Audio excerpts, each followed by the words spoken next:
శ్రీ గురుభ్యో నమః. అందరికీ జై శ్రీరామ్. ఇంద్రజిత్తు మరణాంతరం కృంగిపోయిన రావణాసురుడు దీనంతటికీ కారణం ఒక్క సీతని. ఈ సీతను చంపేశానంటే నాకు అంత కోలే వదిలిపోతుంది అనేసి సీత వైపు కత్తి తీసుకొని యమ ఫాస్ట్గా వెళ్తూ ఉంటాడు అశోకవనం వైపు.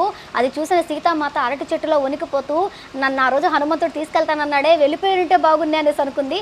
జీవాత్మకు ప్రతీక సీతామాత. మనం కూడా ఏదో ఒక రోజు ఆ రోజులో జరుగుంటే బాగున్నాయి అనుకుంటాం కదా, అలాగే అనుకుంది సీతామాత కూడాను. ఆయనని ఆపగలిగే శక్తి కేవలం సుపారసుడికి మాత్రమే ఉంది.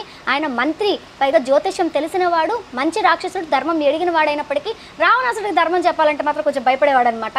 ఆయన వచ్చి గట్టిగా ఆయన చేయి పట్టుకొని, రావణాసుడు చెయ్యి వలదు వలదు, మీ కీర్తి అంతా పోతుంది, ఒక స్త్రీని చంపడం వలన మీకున్న కీర్తి మొత్తం పాడైపోతుంది అనేసి మంచి మాటలు చెప్పి, ఇవాళ కృష్ణపక్షం చతుర్దశి, ఇవాళ యుద్ధానికి రాక్షసులను పంపండి, రేపు అమావాస్య నాడు యుద్ధానికి వెళ్తే ఖచ్చితంగా మీకు విజయం తథ్యం అని చెప్పేసి జ్యోతిష్యం ఎరిగినవాడు కాబట్టి అలా చెప్పాడు. ఆ తర్వాత ఇక్కడ చిన్న కథ తెలుసుకుందాము. మహాభారతంలో ఈ కథ ఉంటుంది. ఇది కల్పిత కథ అంటారు, కానీ నిజంగా చాలా వరకు కల్పిత కథలు ఉండవండి.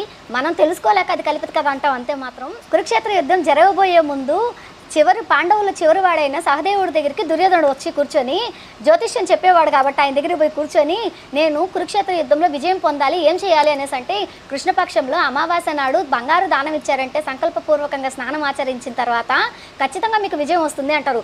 అది విన్న శ్రీకృష్ణుడు నెత్తినోరు మొత్తుకొని, ఎందుకు చెప్పావయ్యా స్వామి అనేసి అంటే, బావా నేను కరెక్ట్గానే చెప్పాను కదా బావా అంటాడు. బావా నీకు బుర్ర లేదు బావా అని చెప్తాడు కృష్ణుడు. ఆ తర్వాత కృష్ణుడు ఆయన మాయ చేత అక్కడికి వెళ్ళిపోతాడు.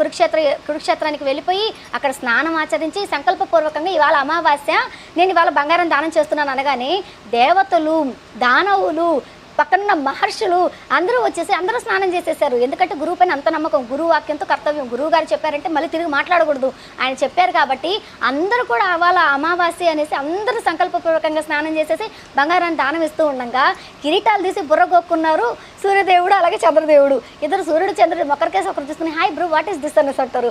ఏమో నాకు కూడా తెలియదు, కింద పోయేసి కృష్ణుడు అడదాం అనేసి కృష్ణుడి దగ్గరికి వస్తాడు.